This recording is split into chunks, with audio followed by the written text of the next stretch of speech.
주님께서 여러분과 함께 또한 사제의 영과 함께 마테오가 전한 거룩한 복음입니다. 주님 영광 받으소서.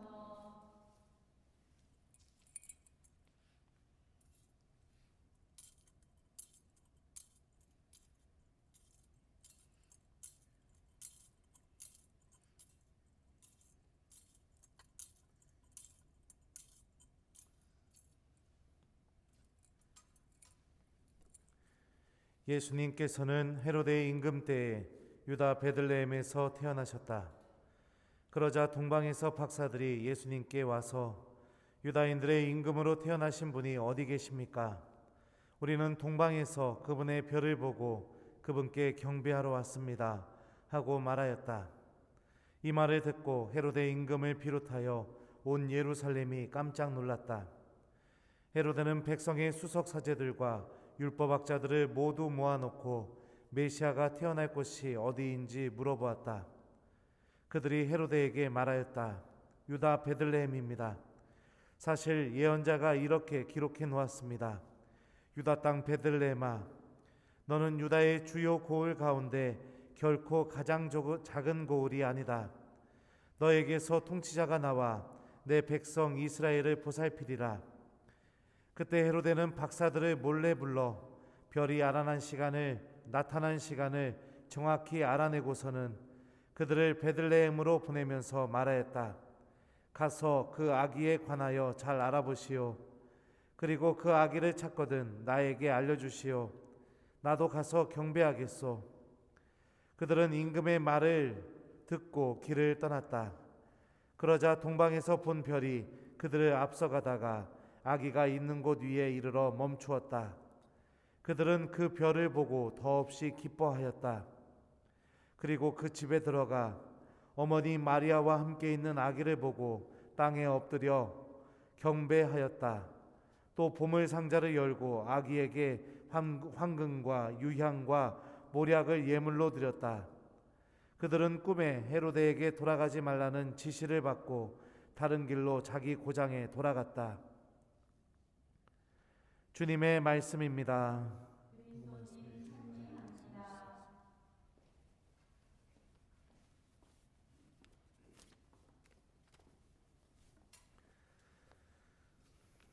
오소서 성령님. 그러자 동방에서 본 별이 그들을 앞서가다가 아기가 있는 곳 위에 이르러 멈추었다. 안녕하세요. 계속해서 미사가 중단돼서 우리 같이 미사를 드리지 못해 마음이 아픕니다. 오늘 주님 공연 대축일입니다. 예수님께서 온 세상의 구원자시라는 사실이 공적으로 이렇게 드러나게 된 이것을 기념하는 날이죠. 그러니까 미사를 시작하면서 제가 그런 얘기를 했었습니다. 모두가 다 똑같이 바라보는 별, 그 별을 통해 동방 박사들은 하느님의 엄청난 섭리와 은총, 하느님의 계획을 읽어내게 되었고, 동방에서부터 그 별만을 보면서 하느님께서 인도하시는 길을 떠나기 시작했습니다. 우리들의 신앙생활도 마찬가지입니다. 모두가 다 참여하는 미사, 모두가 다 함께하는 봉사, 모두가 다 듣는 하느님 말씀, 또 모두가 다 함께하는 기도, 이 안에서 하느님께서 당신을 드러내시는 그 특별한 별을 바라보는 신앙인들은 살아계신 예수님께로 걸어나갈 것이고, 그렇지 않으면 오늘 복음에 나오는 헤로데나 율법학자들이나 백성의 수석사제들처럼 지금 당장 하느님께서 어떤 것을 하실지는 그냥 내가 바로 쉽게 알아낼 수는 있지만 절대로 예수님께로 걸어가는 삶을, 또 나아가는 삶을 선택하지 않고 안주해버리는 그런 신앙생활을 사는 사람들도 있습니다. 우리들의 신앙생활은 이 동방박사들의 모습처럼 하느님을 찾아서 떠나는 여정입니다. 그리고 그 여정 안에서 분명히 중요한 점은 우리가 별을 바라보고 그 발걸음을 내딛기 시작하는 순간부터 우리들의 삶을 인도하시는 분이 누구시냐?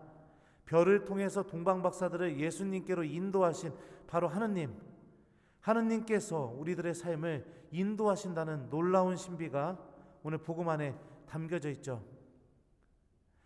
내 뜻만으로 살려고 하고 내가 원하는 능력만으로, 내가 갖고 있는 모든 것 그것만으로 살려고 하기 때문에 우리들의 삶은 아직까지 하느님께로 그 발걸음을 떼지 못하고 있는 것 같습니다. 그러기에 하느님의 인도도, 하느님의 특별한 섭리도, 하느님의 은총도 우리들의 삶 안에서 크게 체험되지 못하고 있는 건 아닌가, 그런 생각이 듭니다. 우리들에게 필요한 것은 바로 지금 이 순간 하느님께로 향하는 믿음의 선택입니다.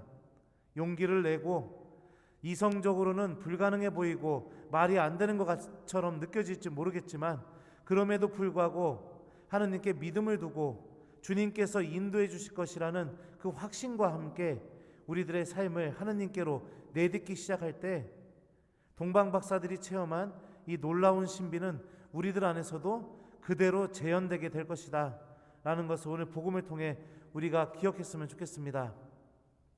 특별히 오늘 복음이 주고 있는 아주 특별한 메시지도 같이 묵상했으면 좋겠습니다.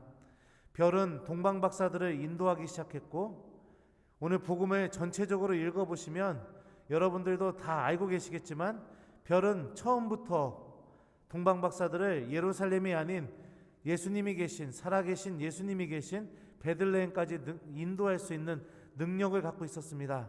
그럼에도 불구하고 별이 동방 박사들을 처음으로 인도한 것은 바로 예루살렘이었습니다. 왜 베들레헴이 아니라 예루살렘이었을까?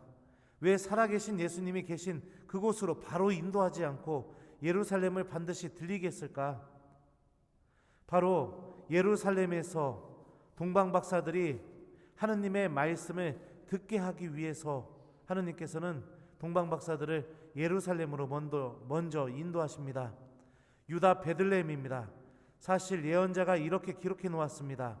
유다 땅 베들레헴아, 너는 유다의 주요 고을 가운데 결코 가장 작은 고을이 아니다.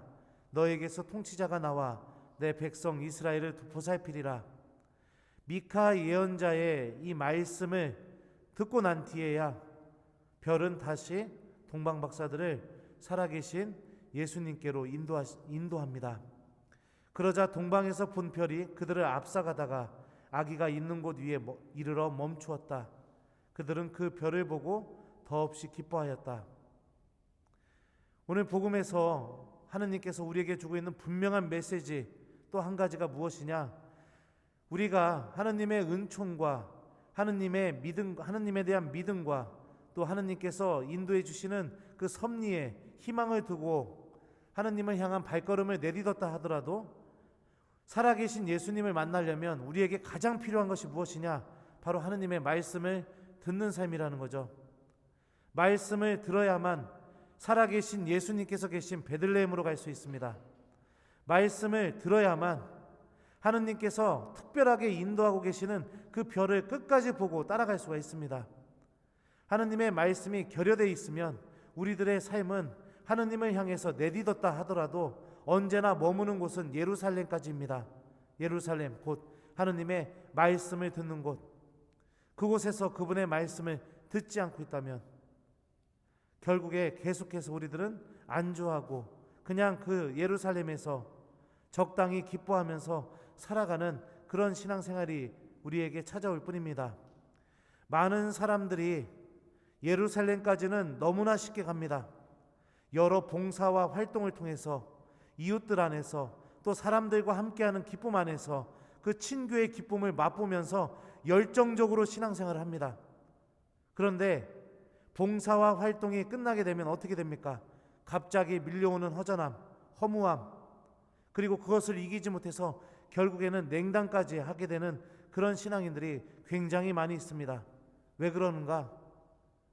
말씀 없이 살아가는 신앙생활, 곧 예루살렘까지 가는 데는 너무나 익숙하기 때문에 그렇습니다. 하지만 살아계신 예수님을 만나려면 반드시 하느님의 말씀을 들어야 된다라는 오늘 복음의 논리를 기억하지 않고 있기 때문에 그렇죠. 말씀을 듣지 않는 삶에 너무나 익숙해져 있는 그런 신앙생활, 거기로부터 우리들은 빠져나와야 됩니다. 이거는 오늘 복음만이 주는 메시지, 이 메시지는 오늘 복음만이 주는 메시지가 아닙니다. 성경은요, 구약에서부터 신약에 걸쳐서 한결같이 이 메시지를 증언해주고 있습니다. 이스라엘이 이집트를 탈출하자마자 하느님께서는 이스라엘 사람들을 곧바로 약속의 땅으로 데리고 가신 게 아니라 광야에서 당신 말씀을 듣는 법을 가르치셨고 당신 말씀에 믿음을 두는 법을 가르치고 난 뒤에야 그들을 약속의 땅으로 인도하셨습니다. 엠마오로 가는 제자들도 마찬가지입니다. 예수님께서는 그들을 만나자마자 곧바로 성찬례를 거행해서 빵을 쪼갤 때 그들이 예수님이 살아계시다는 것을 알아보게 하지 않으셨습니다. 그들과 함께 동행하면서 하느님의 말씀을 들려주었고 그들 가슴 속에서 그 말씀이 불타오르게 하신 뒤에야 그제서야 빵을 쪼개서 당신께서 살아계시다는 것을 체험시켜 주시는 그런 선택을 하셨죠. 결국에 성경 전체가 우리에게 알려주고 있는 한결같은 메시지, 말씀을 듣지 않고서는 살아계신 주님을 만날 수는 없다. 이 명확하고도 분명한 사실을 우리 천주교 신앙인들은 너무나 쉽게 무시하고 너무나 쉽게 중요하게 대하지 않고 그러면서 살아가는 것처럼 느껴집니다. 오늘 제2 독서는 오늘 복음이 전하는 메시지에 대해서 명확하게 다음과 같이 요약하고 있습니다. 곧 다른 민족들도 그리스도 예수님 안에서 복음을 통하여 공동 상속자가 되고 한 몸의 지체가 되며 약속의 공동 수혜자가 된다는 것입니다. 무엇을 통하여 공동 상속자가 된다고 바울 사도가 얘기했죠? 바로 복음입니다. 복음을 통하여 하느님 말씀을 듣는 삶을 통하여 하느님 말씀에 믿음을 두는 삶을 통하여 하느님 말씀에 희망을 두고 내가 그 말씀을 기억하고 그 말씀이 나에게 반드시 이루어진다는 믿음을 갖고 살아가는 삶을 통하여 우리 모두는 공동 상속자가 되고 한 몸의 지체가 되고 약속의 공동 수혜자가 된다는 이 명확한 진리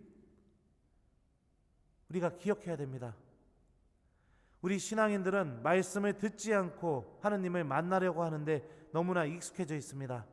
하느님 말씀 없이도 충분히 내가 신앙생활하는데 아무 문제가 없다고 대단한 착각에 빠져 있습니다. 하느님 말씀이 내 안에서 이루어진다는 믿음 없이도 살아계신 예수님을 만날 수 있다라는 굉장한 교만에 빠져 있습니다. 우리 처음부터 다시 시작해야 됩니다. 주님께서는 분명히 모든 사람들의 구원자이십니다. 주님께서 모든 사람들의 구원자시라는 것은 바로 나의 구원자이시기도 하다는 것을 의미합니다. 그분을 살아계신 구원자로 나를 인도하시는 생명의 주인으로 만나고 체험할 수 있으려면 오늘 말씀이 이야기해주는 한결같은 메시지 곧 하느님의 말씀을 듣는 삶을 내가 먼저 선택해야 됩니다. 동방박사들이 하느님의 말씀을 들은 뒤에야 구원자 예수님을 만난 것처럼 우리들 또한 말씀을 듣는 삶을 통해서 살아계시고 나를 구원하시는 예수님을 만나는 신앙생활이 필요합니다. 이 체험이 있어야 세상의 그 어떤 것도 우리들을 하느님과 갈라놓지 못하게 하는 그 사랑 안에 우리가 참여하게 됩니다. 여러분들 오늘 주님 공연 대축일을 보내면서 우리 신앙의 본질, 우리 신앙이 어디로부터 힘이 나오는지를 잘 기억하고 묵상하는 우리 교우들이 되었으면 좋겠습니다. 하느님의 말씀을 듣고 그 말씀에 믿음을 두는 신앙인, 그리고 동방박사들처럼 하느님의 섭리에 모든 것을 맡기고 내가 하느님을 향해서 발걸음을 내딛는 신앙인, 이 두 가지를 이번 일주일 동안 실천하도록 노력해봤으면 좋겠습니다. 아니 일주일이 아니라 올 한 해 동안 우리 모두 우리들의 삶이 하느님께로 향할 수 있도록 내 삶을 하느님께로 돌리고 그리고 그 삶 안에서 그분의 말씀을 듣고 믿음을 두는 삶을 좀 올 한 해 동안 살려고 다짐해보는 우리 본당 교우들이 되었으면 좋겠습니다. 그러자 동방에서 본 별이 그들을 앞서가다가 아기가 있는 곳 위에 이르러 멈추었다. 아멘.